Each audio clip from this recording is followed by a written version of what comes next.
violation occurred, and disqualification, if necessary and narrowly tailored, of the news organization that filed the request in order for electronic media coverage of court proceedings for the hearing in which the violation occurred from providing pool camera operator services in this matter, where the court determines that such a measure is required to ensure compliance with the standing decorum order and to protect the rights of the parties. Counsel will be allowed to provide their input before the court makes any final determination regarding sanctions. I want to emphasize that these measures are not intended to have a chilling effect on open and transparent courts or on responsible news gathering, and the court remains fully committed to the presumption of open proceedings under applicable rules. Rather, they're intended to protect the constitutional rights of all parties while preserving the integrity, openness, and fairness of these proceedings. Third, at this time I wish to address the camera operator. Mr. Yulberg, if you wouldn't mind coming forward and standing at the lectern. And could you state your name for the record? John Yulberg. Thank you, Mr. Yulberg. It's not my intention to cause you any embarrassment or discomfort. I simply want to ensure that the guidelines for today's proceedings are clear. Mr. Yulberg, during today's hearing, what is your primary role? To provide video coverage of the proceedings for the public. All right. Have you read the December 23rd, 2025 Standing Decorum Order? Yes, sir. Do you understand the guidelines as they relate to your responsibilities today? I do. Do you need any additional time to review the December 23rd, 2025 Standing Decorum Order, or any time to reposition the camera to ensure full compliance with those guidelines? Do I need more time? I'm sorry, was that the question? Do you need more time to review the decorum order? And I'll pause there because that was a compound question. Sorry about that. No, I've read it, I fully understand it, I'm good to go. All right, to the second part, do you need any additional time to reposition the camera to ensure full compliance with those guidelines? No, I think we're in a good position now. All right. Mr. Yulberg, do you anticipate any difficulties complying with the December 23rd, 2025 Standing Decorum Order? I do not anticipate any problems. All right, and is there anything that the court can clarify to assist you? No, I think we're good to go, sir. All right, thank you, Mr. Yulberg. Thank you. Before I let you go, I'll turn to counsel based off the questions asked. I turn to you if you have any input or questions. Nothing from the state. Thank you. No, Your Honor. All right. All right. And the court, I appreciate your cooperation, and it's my hope that we all do our very best today together. Absolutely. Thank you. And finally, before we turn to the issue, the motion before the court, to the state, could you please provide a brief update on the status of discovery disclosure? Yes, Your Honor. I don't have the percentage of materials that we have that have been disclosed, but I think we're above 90% at this point. There still is discovery coming in. There are reports and so forth coming in from various entities. So I think we're moving expeditiously towards completing at least this initial batch of discovery. Of course, discovery will be ongoing probably for the duration of the proceeding, but we have provided nearly all of what we have to date. All right. And to defense, any input? None at this time, Your Honor. Thank you, Ms. Nestor. All right. Thank you, counsel, for your patience as the court covered those preliminary issues. Let's turn to the defense's motion to disqualify the Utah County Attorney's Office. Ms. Nestor, or sorry, Mr. Novak. That's fine, Your Honor. That's okay. We actually have some preliminary things we want to discuss with respect to the posture of this motion. And I also think at some point the court needs to decide at what stage the hearing on this motion remains open and becomes closed. So I'm going to bear that in mind in terms of my preliminary statements, if I may.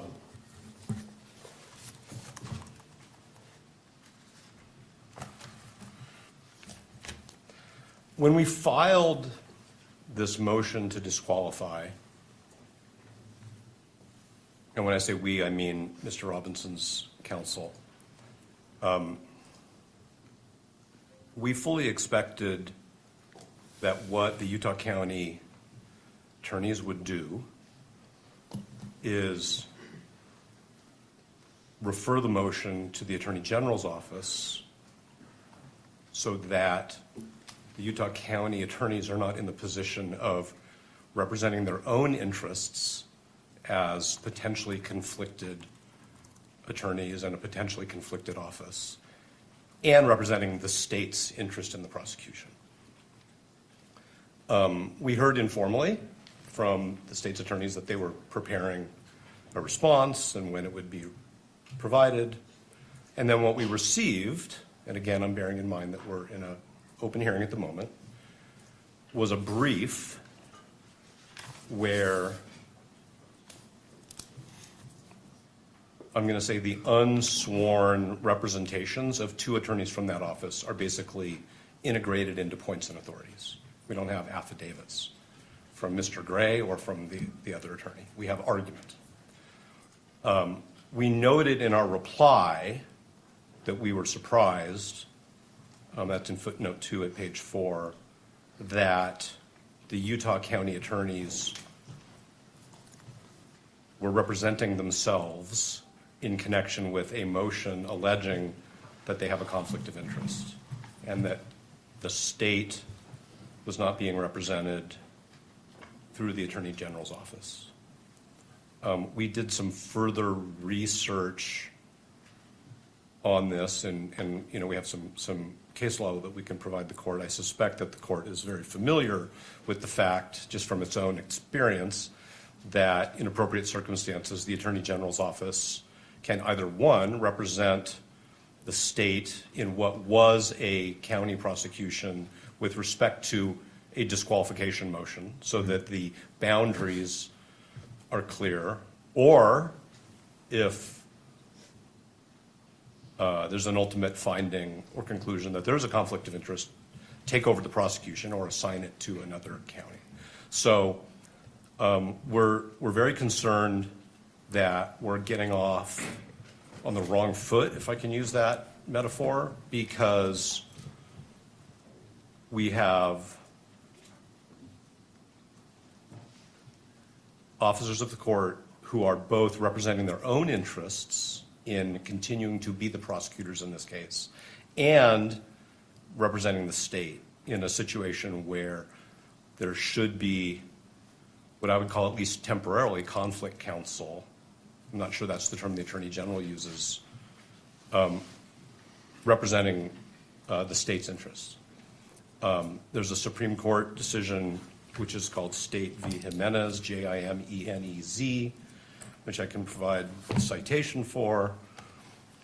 There are subsequent cases, but it's pretty clear that this is the type of a case. I'm not saying that Jimenez compels that action, but it seems to me to strongly suggest that where there is a showing, I'm not sure what the threshold showing is. I don't want to say it's a prima facie showing or a reasonable concern, but where there's a showing that there very well may be a conflict of interest that hasn't been handled by a particular state attorney's, county attorney's office, that what's in the interest of the litigation, of the public, of the parties, is for the Attorney General to step in. And the citation for State v. Jimenez, if I may, is 588 P. 2nd 707. Of course, I can provide the court with the Utah citation as well.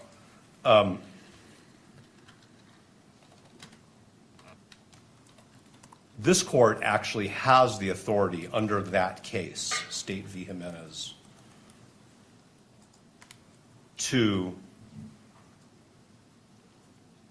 direct the Attorney General to step in, not for the entire case at this stage, that's not what we're saying is necessary, because that requires a finding of a conflict of interest, but to step in or to designate somebody to step in for the purposes of litigating that motion. Okay. And so we're very concerned that even going forward with an evidentiary hearing where members of the Utah County Attorney's Office are both litigating as representatives of the state in a prosecution and essentially defending their own propriety of proceeding in this prosecution is problematic. As far as being prepared, we're of course prepared to go forward with an evidentiary hearing, but we think that it's improvident, and we think that what the court should do if the Utah County attorneys have not or don't, if given the opportunity, do this on their own, is that the court should designate the Attorney General's office for the purpose of litigating this motion. The court might ask, hypothetically, the question, has the Utah County Attorney's Office conferred with the Attorney General about this particular question? And we are not in the dark because, as Ms. Nestor will tell the court, as an officer of the court, she's spoken with the Attorney General's office and they have not been consulted about this. Okay? So this is a motion to disqualify a county attorney's office based on what we believe is a material, significant conflict of interest that it's clear they haven't even tried to address by way of a screening, which of course is a term of art, because their position is no screening was necessary. We're not even here to discuss whether the way in which a particular attorney was screened off was adequate. Their position, as their own advocates, is we've already decided no screening is necessary. So what we've been told by the Attorney General's office, Ms. Nestor can represent to the court exactly what she was told, but basically that there has not been consultation.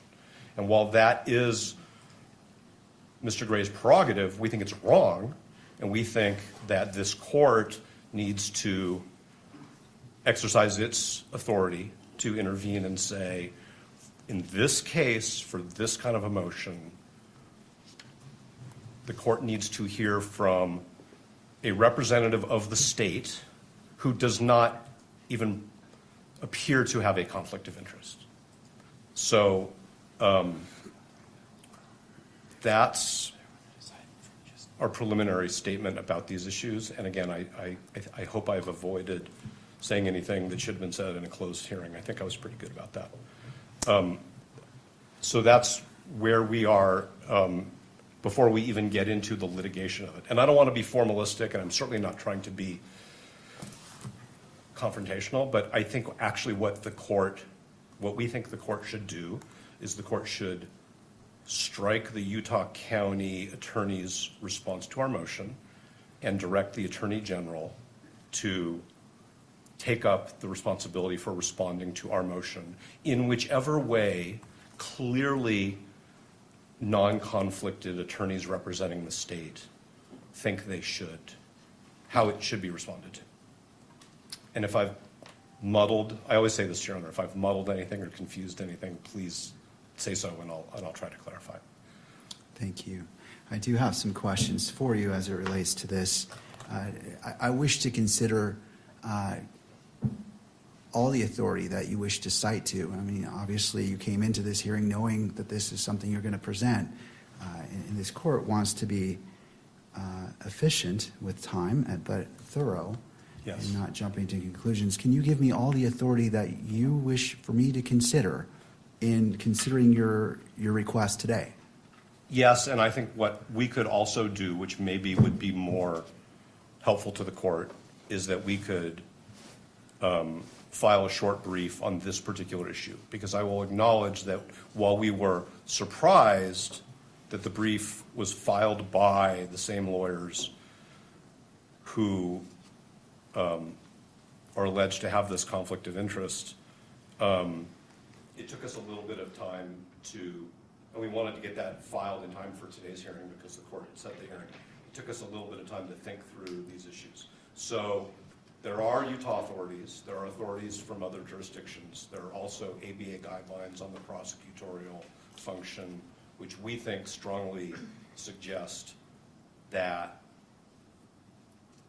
there should have been what I'll just call a referral to the Attorney General's office for this particular motion.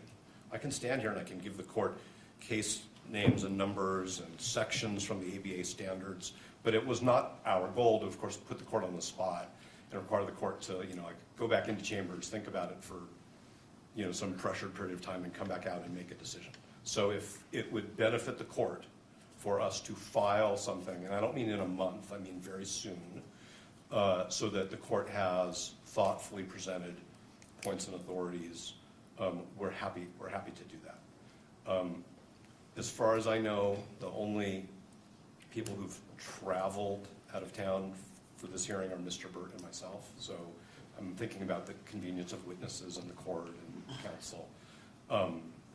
It's important that we do this in a way where the court has the opportunity to make a thoughtful, reasoned decision, as Your Honor always says. So that would be our proposal, is that if the court is open to receiving authorities, that we recess this hearing for, whatever meets the court's schedule, whether it's a week or 2 weeks or a few days, and we can provide the court with something, and we'll come back. But we do think this is a serious issue, because I think the question of who litigates this issue on behalf of the state is in itself wrapped up in this conflict. And we want everybody to get this right. Thank you. Once.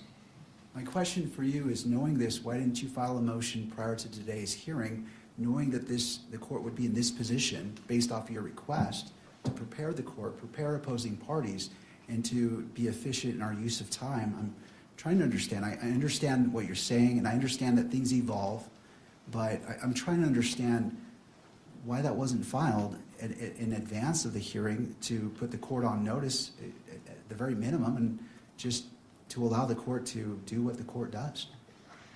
I hear what the court's saying, and I think we can take responsibility for not sufficiently presenting the authorities that we think compel what I've just suggested should happen.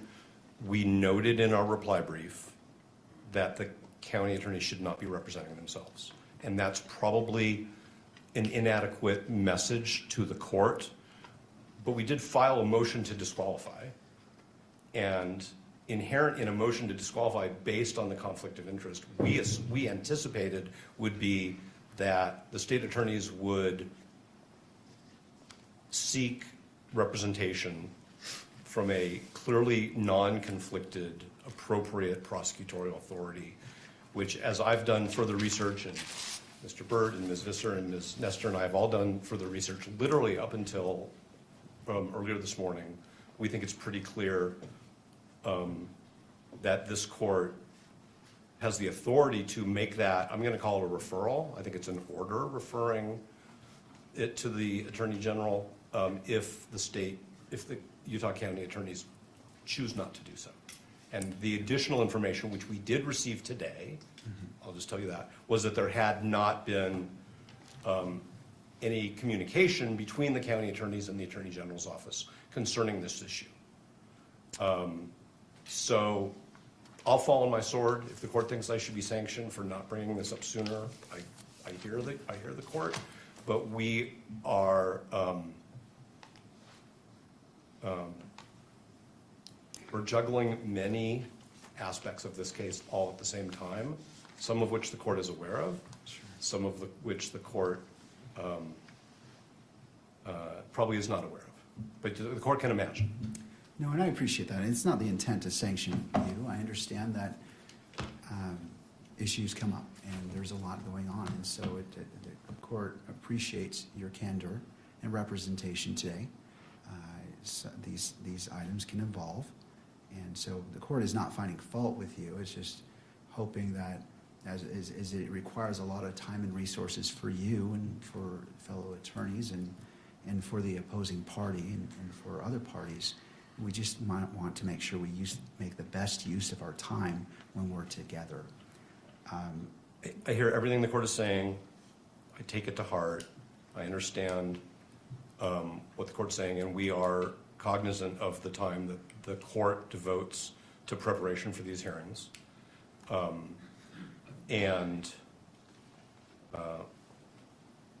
that's all I can really say.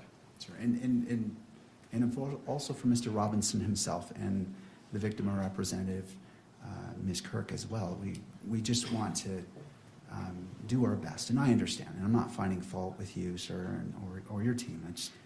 We've all been in court. We all know what happened, so I understand. I'll turn to the state. Oh, and I'm sorry, is there anything further that you wish to represent? No, like I could provide the court with more citations, but I'm just wondering if that's really the best way to give the court a list of verbal citations. I think with all consideration for, and we probably have, with all consideration for the fact that the court wants to be thorough and careful, and we do as well. We don't want to shoot from the hip, but I think that we just decided that this was something that we needed to bring to the court's attention in a much more fulsome way once we understood not only the way this was developing, but, frankly, the way the Utah Supreme Court, the ABA guidelines, courts of appeals subsequent to State v. Jimenez, and the information that we received today from the Attorney General's office, which isn't a secret. It's just we had a conversation and we learned that there hadn't been any consultation. If there had been consultation and the Attorney General had said, no, we think you're good to go, then that would be different. And that's what we learned this morning. All right. Well, I'll go ahead and take those authorities right now. If you'd like to list them, court is ready. So the second one would be State v. Robertson, and that is also a Utah case 886 P. 2nd 85. There's the ABA prosecution standards. I would refer the court to section 3.1.7 and 3.2.5. And those are, I think, the places to start. Is there any Utah rule on point that addresses this issue? So the case of State v. Jimenez, which I referred to, which is the Supreme Court, does actually cite a statute. Okay. Anything further that you wish for this court to consider at this point in the proceeding as it relates to this issue? No, and depending upon the statements of counsel, we may have some response if the court permits it. Of course. Thank you. Turning to the state, Mr. Gray.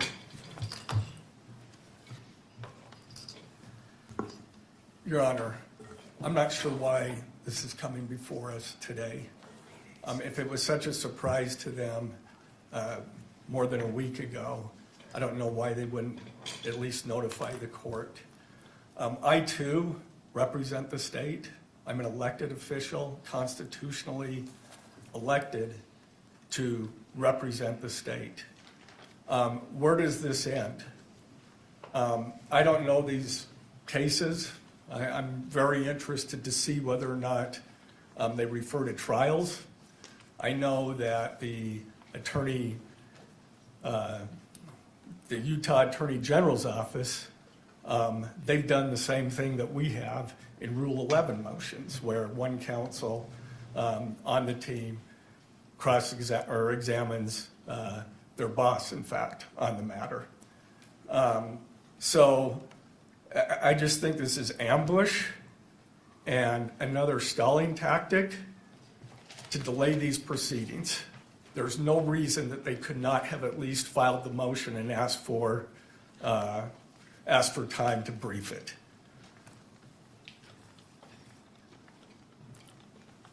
And where does it end? Do we get to respond to their motion to have the Attorney General's office respond, or does the Attorney General's office have to respond to that one too? I'm not, well, anyway, I've stated my, it should have been done far earlier if that was their case, if that was their claim. And if I could just turn the time over to Ryan in case he has something else. Thank you, Mr. Gray. Yeah, I Mr. do. McBride. And excuse me, this is, we're tag teaming this somewhat because it's a surprise to us as it is to the court. But in the 5 minutes I've had to read Robertson and Jimenez, which could have been provided to me before this hearing, it looks like those cases don't stand for conflict of interest cases. They're actually, does the Attorney General's office have authority to prosecute cases that occur within a prosecution district or county attorney's jurisdiction? And the answer is yes. It's not about taking conflicts from the few minutes I've had to read those cases. I do want to state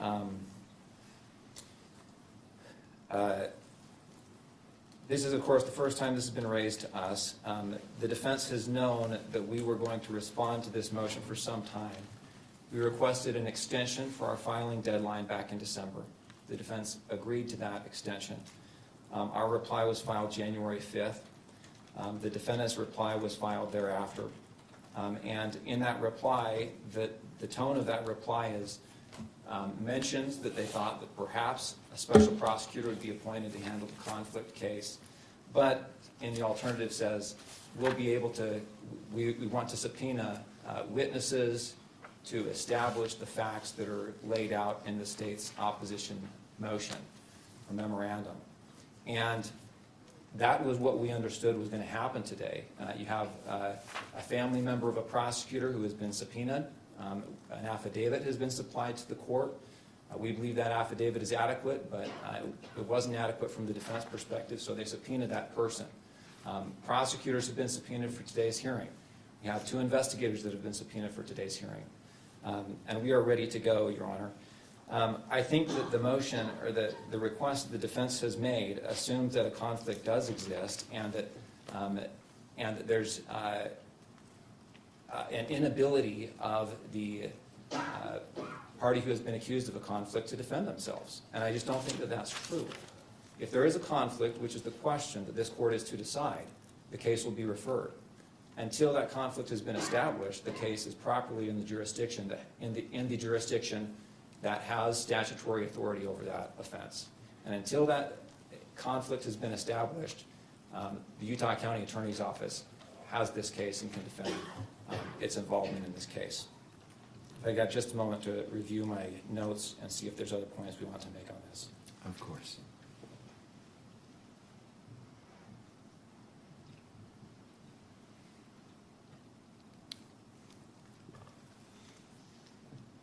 There is one other point I wanted to make, which is the idea that the case would be referred, that alleging a conflict would cause a special prosecutor to be appointed. That really assumes that there is a conflict, and until that conflict has been established, there is no duty for the case to be referred to another jurisdiction or another special prosecutor to handle. And it raises some of the issues that have been brought up in some of the case law regarding creating or alleging conflicts. There's a lot of case law that talks about how it can be a tactic to try and remove cases from one prosecutor's authority to find a more lenient prosecutor, find a more favorable prosecuting authority that's not going to seek, for example, in this case, the death penalty. And there's a lot of case law that talks about you can't call opposing counsel as a witness in a case unless they're absolutely necessary. And the reason is because it can be a forum shopping effort. And we're concerned with that same kind of motivation or tactic that could be used in this case or other cases like it. Anytime you, as opposing counsel, you don't like the offer you're getting, the way the prosecution is being handled, you allege a conflict of interest, and all of a sudden the county attorney's office has to spend $10,000 to hire a special prosecutor just to handle that one issue, regardless of whether or not it's supported or whether or not a conflict exists. That's a concern we have. Your Honor, we're ready to go forward today. We think the evidence that will be presented today will illuminate the issues adequate that Your Honor can make a decision about whether or not a conflict exists, and we don't need to delay this proceeding any further. We're confident the court will see the facts as they are and be able to make that determination. Mr. McBride, so the motion has been made by defense to continue this hearing to allow the filing of a motion addressing more fully this issue. And to that request, what is the state's reply? We object to that motion to continue or to strike. We asked the court to go forward today. We think the motion is untimely. The court has, or the prosecution has subpoenaed witnesses, and every delay that happens, the witnesses that we have now family members of the prosecution being subpoenaed. These people are ready to move forward and get this out of the way. The longer we delay this, the more anxiety that this procedure has. All right, thank you, Mr. McBride. To defense, any response? Yes, John, thank you.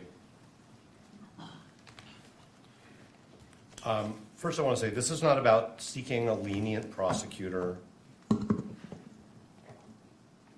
This is not about tactics at all. And it was actually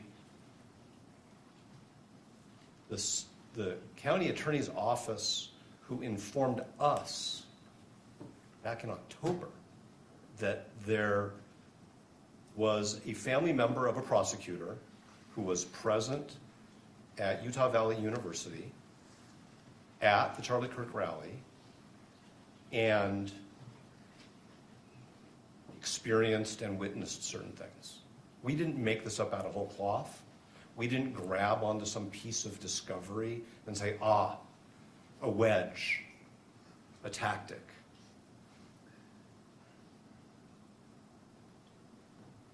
The Utah County Attorney's Office informed us in late October that we needed to know about this, and we informed them, fine, that's your position, it's not a conflict of interest. We think it is, and we intend to litigate it. So it's not a tactic, it's not something that we've made up out of whole cloth because, like I said, we found a needle in a haystack. It's something that they properly brought to our attention, but we firmly believe that the law supports the conclusion that that particular prosecutor should have been screened off.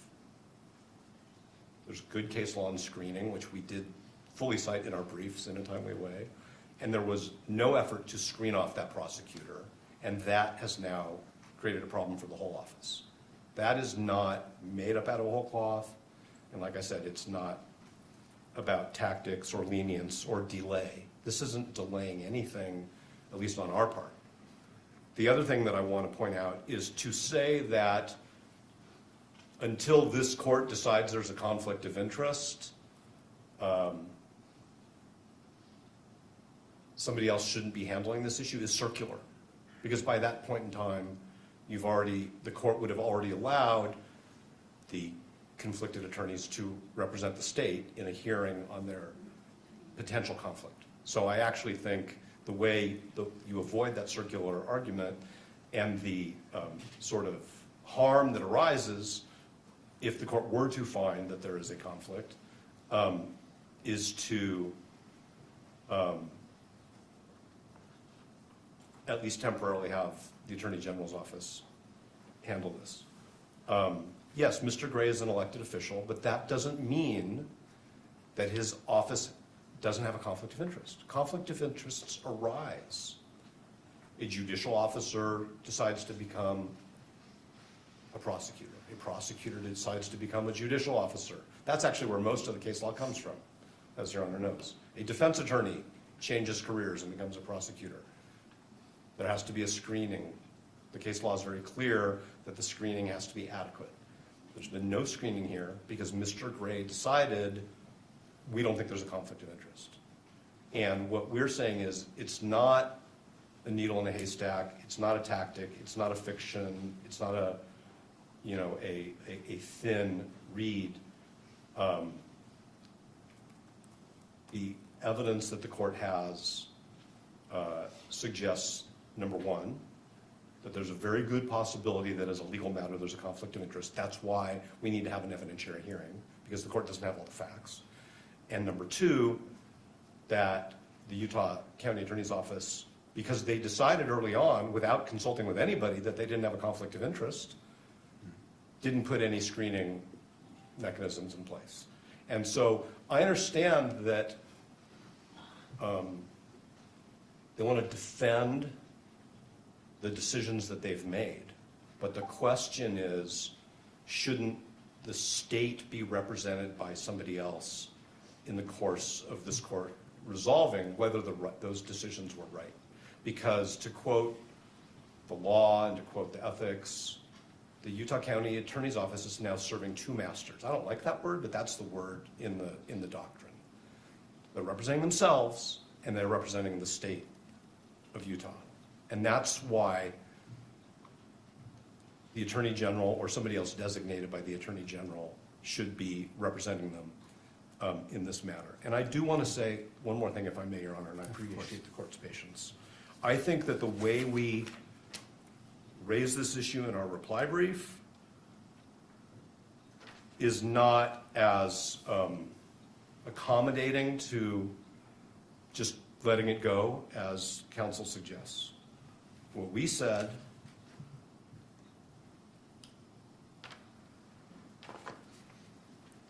is we asked the question is whether it is even appropriate for the UCAO to litigate this issue on its own behalf. While the UCAO may have provided this court with the information that it has deemed relevant to this issue, the scope of the disclosures and litigation of this motion should have been assigned to another state agency, such as the Attorney General.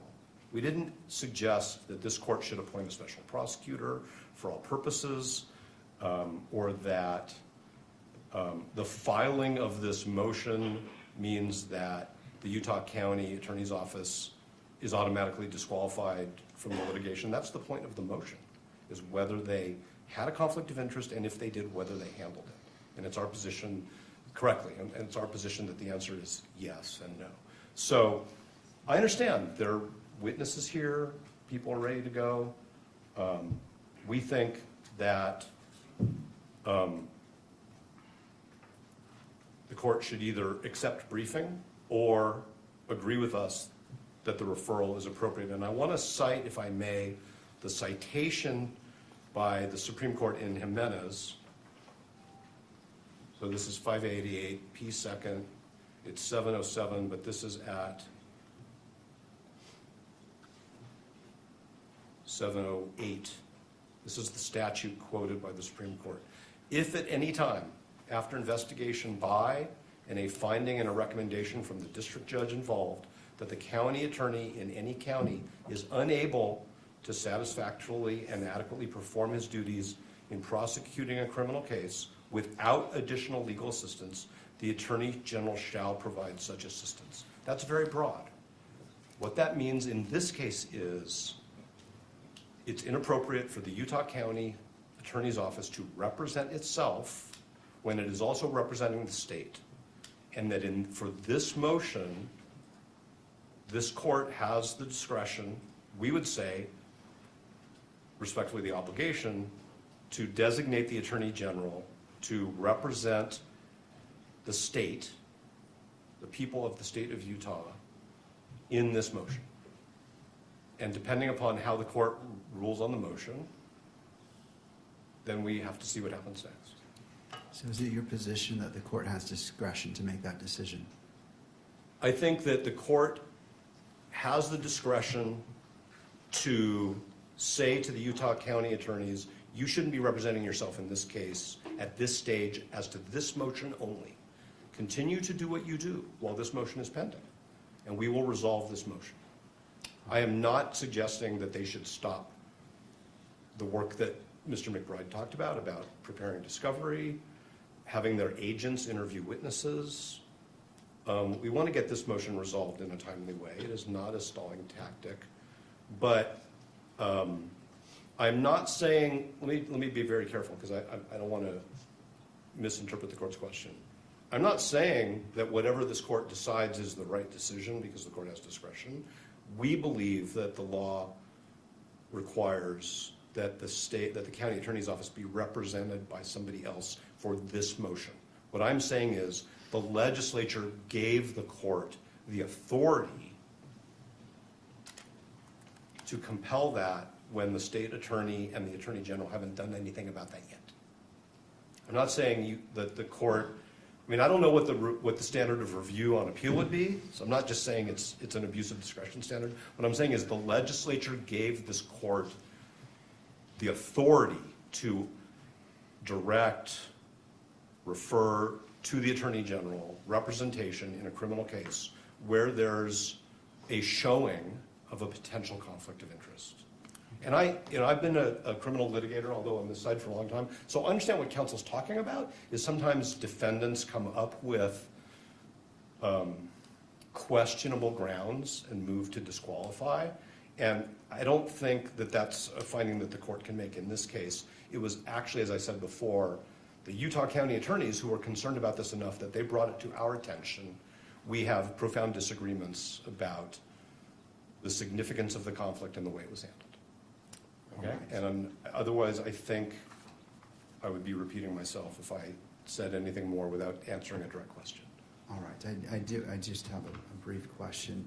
Do you have your witnesses here today? All the witnesses are here. We have no problem as a pragmatic issue going forward. Our witnesses are the subpoenas that we served, which were filed with the court. So to be clear, I don't think the court is inferring this. We're not unable to proceed if that was the court's conclusion. We are prepared, and the witnesses are here. I'm just saying we think that it would be improvident and it could result in errors of law, and it could result in problems down the road. Thank you. Do you need any additional time in regards to your argument to continue this hearing based off the citations you've provided, the authorities you've provided the court? 1 second.